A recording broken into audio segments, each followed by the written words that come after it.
$15 billion. That is the figure now frozen, seized, and stripped from Ismael El Mayo Zambada, the man who once controlled one of the most powerful criminal empires in modern history. For decades, Zambada was a ghost at the center of the Sinaloa cartel, a shadowy figure who moved drugs, money, and influence across borders while staying one step ahead of the law. While rivals were killed or captured, while sons and lieutenants fell, El Mayo stayed free. He built his legend on avoiding the fate of so many cartel bosses before him. But in a New York courtroom, with a guilty plea and a signed agreement, that untouchable myth collapsed.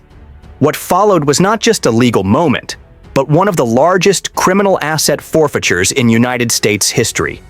It was a decisive blow against a network built on poison. This victory did not happen quickly.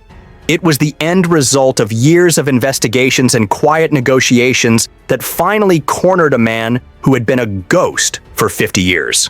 In the courtroom, Zambada admitted what prosecutors had spent decades proving. He was responsible for trafficking massive amounts of cocaine, methamphetamine, heroin, and, most recently, fentanyl. Fentanyl has fueled an unprecedented wave of overdoses across the United States. Along with his trafficking admissions, he also admitted to violence, murders, and having an arsenal of military-grade weapons. This made the Sinaloa cartel less a criminal gang and more a private army. The plea deal that came from that courtroom did more than secure a conviction. It opened the door to something even more powerful, the legal forfeiture of $15 billion. Under federal criminal laws, assets tied to crime, cash, real estate, businesses, bank accounts, can be seized once a conviction is secured. In Zambada's case, prosecutors carefully documented the empire of wealth generated by his operations. They linked accounts, shell companies, and physical assets directly to the flow of illegal drugs.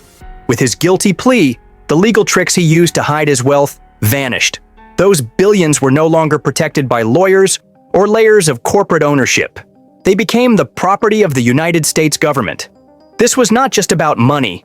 It was a strategic strike designed to tear down the foundations of the Sinaloa cartel.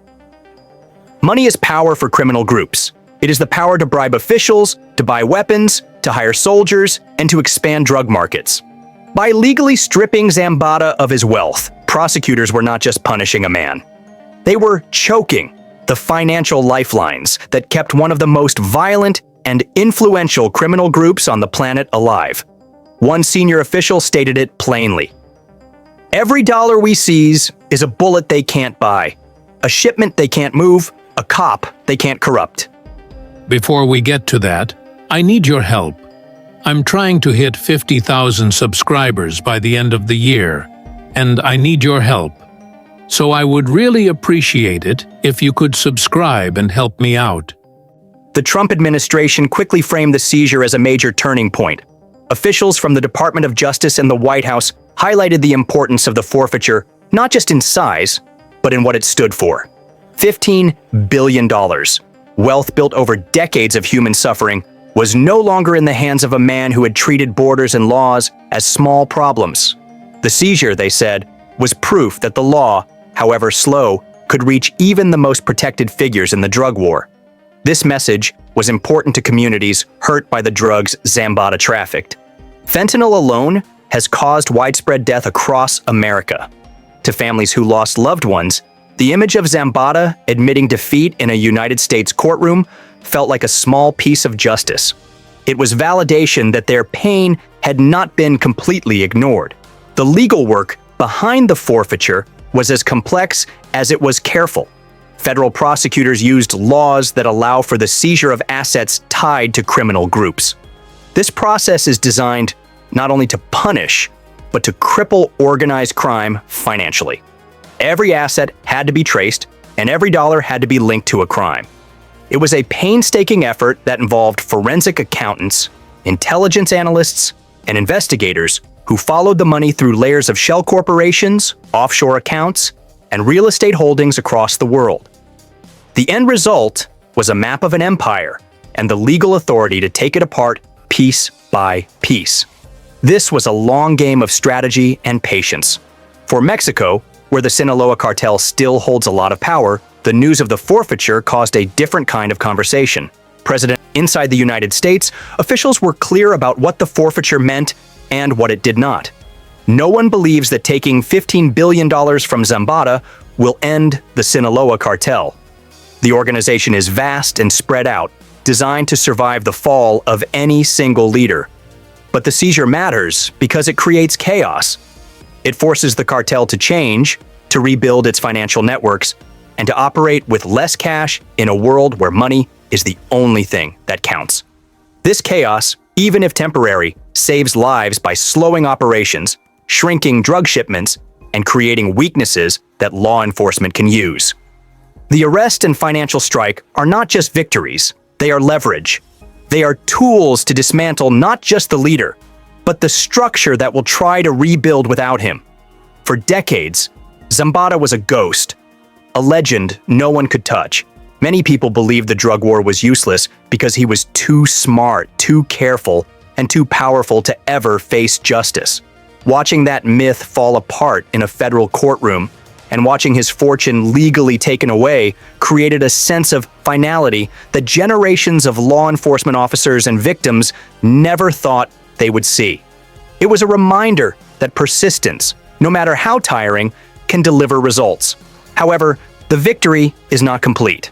$15 billion is a massive achievement, but it is a small part of the wealth the Sinaloa cartel has generated over the years. And while Zambada is in custody, the cartel continues to move drugs, recruit people, and come up with new ideas.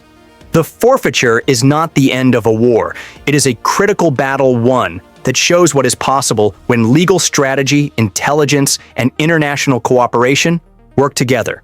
This case is especially important because it changes how the fight against organized crime is seen. Too often, law enforcement focuses only on arrests and seizures. These actions rarely lead to lasting disruption. By targeting wealth, by making the accumulation of illegal riches a weakness rather than an untouchable asset, prosecutors are attacking the very reason that drives the drug trade. If crime no longer guarantees the security and luxury that figures like Zambada once enjoyed, the plan for those who want to follow him begins to change. There is also a bigger message about being held accountable. For years, the story around the drug war was one of failure, of cartels always being one step ahead. The seizure of Zambada's fortune challenges that story. It shows that with time, evidence, and the right legal tools, even the most protected figures can be brought under control. For the men and women who built the case, the moment is personal. Agents who spent years chasing leads, setting up wiretaps, and risking their lives can now point to a result that is real, measurable, and historic. For them, it is proof that their sacrifices were worth it in a fight that often feels thankless and endless. And for the families who have waited decades for accountability, it is a sign that no empire, no matter how big or violent, is beyond the reach of the law. Before we get to that, I need your help. I'm trying to hit 50,000 subscribers by the end of the year, and I need your help. So I would really appreciate it if you could subscribe and help me out. The story of Ismael El Mayo Zambada's $15 billion forfeiture is not just about numbers. It is about what those numbers mean. Decades of pain, loss, and violence translated into a moment of justice. It is about the smart evolution of a legal system that has learned how to fight an enemy that lives in the shadows. It is about the reminder that even in the darkest corners of the drug war, there are moments when the light breaks through, when power shifts, and when the myth of being untouchable finally crumbles. In the end, the seizure is more than a headline. It is a signal to cartels, to communities, to governments, that the machinery of justice, however slow, is relentless. $15 billion once used to fund violence, corruption, and fear will never flow through the veins of the Sinaloa cartel again. And for a world that has watched the devastation caused by that wealth, that fact alone marks a profound and undeniable victory. The figure of $15 billion is not an accident. It represents a court estimate of the profits the Sinaloa cartel generated under Zambada's leadership. This money was built on huge amounts of cocaine, heroin, methamphetamine, and fentanyl moved into the United States. The total sum includes real estate, cash, shell corporations, and a complex network of digital assets spread across the globe. For prosecutors, that number was the legal foundation for an aggressive campaign to freeze, seize, and dismantle the financial empire that had sustained El Mayo's decades-long rule. What made this financial strike possible was Zambada's own plea agreement, facing a mountain of evidence and charges: drug trafficking, racketeering, and murder. El Mayo agreed to a deal that required him to tell United States authorities the full scope of his assets. For years, the Sinaloa cartel had used its financial power to buy influence, secure routes, and maintain an edge in the brutal world of cartel warfare. Cutting off access to billions does more than just hurt their finances. It disrupts the networks of corruption and logistics that keep the empire running. Without cash, bribes do not get paid, weapons shipments stall, and money laundering pipelines choke. Rival groups, sensing weakness, begin to circle. The numbers involved are almost impossible for ordinary people to grasp. $15 billion is more than the yearly budget of some small nations. It is money that built empires, corrupted governments, and fueled violence. Still, the symbolism of the strike cannot be overstated. For decades, El Mayo represented the idea that some men are untouchable. His arrest shattered that myth, and the freezing of his fortune buried it. For the younger generation of traffickers, the message is clear. There is no longer a safe place to hide. The pace of this new reality is relentless. Within days of the arrest, United States Treasury officials issued sanctions that forced banks and cryptocurrency exchanges to cut ties with suspected cartel operatives. Intelligence units in Europe and Asia began flagging transactions tied to known cartel wallets. In less than a month, the financial empire, El Mayo, had spent 50 years building was in ruins. His empire of wealth was reduced to a case study in how quickly power can vanish when the right tools are used.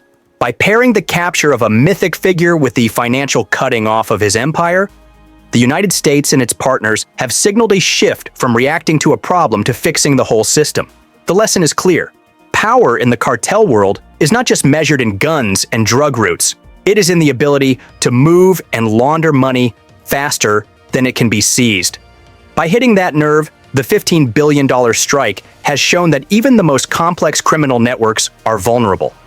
For the first time, the man who built the most lasting cartel in modern history is not just behind bars. He is broke, exposed, and stripped of the illusion that his fortune could protect him forever. The $15 billion forfeiture is a triumph for law enforcement. It is proof that even the most powerful cartel leaders can be stripped of their ill-gotten wealth. But it is also a wound for Mexico. The money is tied to suffering that remains raw and unresolved. The diplomatic fallout was swift and sharp. The sense of humiliation was real. Billions of dollars that could have been lifelines for the country's most vulnerable people were instead tied up in foreign systems. It was out of reach and out of sight. For the families of those who have disappeared, for the mothers who march every week with photos of their children, the news was bitterly familiar. They have buried children while cartels counted profits. Now, even as the wealth of one of Mexico's most notorious figures is stripped away, they are told that none of it will come back to them. It is a wound on top of other wounds. It is a reminder that justice, even when it comes, often stops at the border. From the United States perspective, the refusal to share the money is less about power and more about legal rules. Sharing seized assets with foreign governments is rare. It only happens under formal agreements. Mexico's request, while morally strong, did not fit those specific rules. For U.S. officials, giving billions without a clear legal path risked setting a precedent that could complicate future cases. But to Mexico, this legal answer seemed like indifference. It was a technical response to a human crisis. The frustration is fueled by the gap between what the money means to each side. For Mexico, A part of that $15 billion would not just be money. It would be proof that the years of violence, the shattered communities, and the lost lives mean something beyond headlines. For the United States, however, the money is evidence, leverage, and a victory in a legal war. The story of Ismael El Mayo, Zambada's $15 billion forfeiture, is a signal. It tells cartels, communities, and governments that the justice system, however slow, is relentless. $15 billion once used to fund violence and fear will never flow through the veins of the Sinaloa cartel again. And for a world that has seen the damage of that wealth, that fact alone marks a profound and undeniable victory. For the younger generation of traffickers, the message is clear. There is no longer anywhere safe to hide the money. The United States is rewriting the rules of engagement. It is turning the cartel's greatest strength, their money, into their greatest weakness. In that shift lies the possibility of something the drug war has rarely delivered: lasting systemic disruption.